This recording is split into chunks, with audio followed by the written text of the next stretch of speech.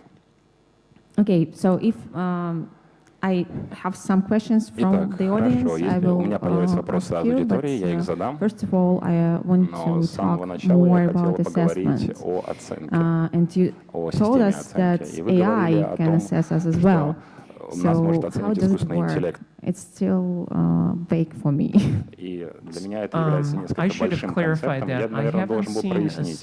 Я не видел системы оценок, которые используют искусственный интеллект для того, чтобы оценивать креативность. Но я видел искусственный интеллелект, который используется для оценки таких вещей, как критическое мышление.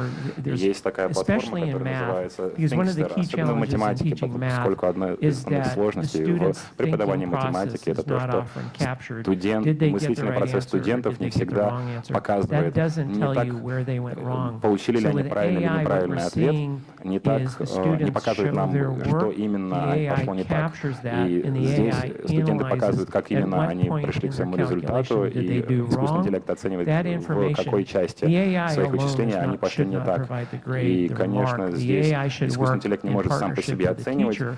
И нужно, что он анализирует определенную часть, а учитель создает определенную часть, а учитель создает, по-английски мы говорим интервенция, то есть примерно вторжение в процесс. И что он дальше может показать ученику, где именно в процессе его размышления он пошел не так, и как он может вторгнуться в этот процесс для того, чтобы он понял, где именно он ошибается. Я видел некоторые системы оценок, и здесь есть определенное количество работы, и некоторые спикеры уже говорили на эту тему, что есть система машинного оценивания. Я помню 21 год назад, когда машины только начинали пытаться высчитывать навыки студентов в коммуникации, автоматическая система оценки для письменной работы становится все более и более успешной. Но в моем представлении она не должна заменять учителя, она должна заменять сложность и нудность перечитывания 150 рефератов подряд для того, чтобы просто улучшить качество человека как писателя. И есть определенное количество машинного обучения, которое используется, например, в видеопрезентации или в устной презентации, как эта, которая может переформатировать студенческую презентацию в те критерии, которые уже могут оцениться. И почему вы думаете, что PBL — это наилучший способ для того, чтобы улучшить креативность? Знаете ли вы другие способы, чтобы улучшить ее, например, такие как мастеровые? Мои лучшие способы улучшить креативность — это давать людям играть. Я не имею в виду студентов маленьких, я имею в виду взрослых студентов. Я думаю, что мы убрали элемент игры и инноваций из класса по всему миру, и это ужасная вещь. Поэтому я думаю, что прозрачная окружающая среда, где, например, люди выбирают математику, мы называем эти манипулятивы или маленькие блоки или игрушки, которые позволяют людям физически считать базовые системы. Я являюсь очень большим фанатом использования этого. Мне кажется, что геймификация — замечательный способ для того, чтобы улучшить креативность. И есть способы, и есть инструменты, и есть приложения, которые графицируют историю, предмет, который я преподавал 10 лет, которые графицируют науку, робототехнику и кодирование. Это очень интересная вещь для меня. Одна из неправильных представлений о креативности заключается в том, что это только учитель изобразительного искусства или учитель танцев или музыки, которые должны фокусироваться на креативности. Мне кажется, что ничего не может быть более далеко от правды. Я думаю, что, например, если мы смотрим на историю генетики и креативность, которую показывали великие ученые со всего мира, является выдающейся. И поэтому, мне кажется, нам нужно не застывать с креативностью в традиционных искусствах. Нам нужно геймифицировать наши классы и то, как мы преподаем. И нам нужно также снова внедрить игру в наши уроки. Мой последний вопрос. Сколько школ в Соединенных Штатах Америки используют проектный подход в формировании плана обучения? Я знаю только одну, High-Tech High, и вы можете себе представить, это школа без предметов, у них есть только проекты. Та школа, о которой она говорит, находится в Сан-Диего, и их еще 7 штук в одном районе Сан-Диего. Там, где я учился, преподавал в High-Tech High, их уже 7 по Соединенным Штатам. И очень интересно, мы сейчас завершили ряд исследований по поводу того, какое количество школ в Соединенных Штатах эффективно используют проектное обучение. По нашим подсчетам, у нас получается, что примерно 4% школ во всех США, но мы обнаружили примерно 3000 начальных и старших школ, которые используют проектное обучение. Но я хочу еще раз прояснить, что модель Бак института является сейчас самой распространенной, но не единственной. Поэтому эти 3000 школ могут использовать либо модель института Бак или модель Apple. Спасибо большое.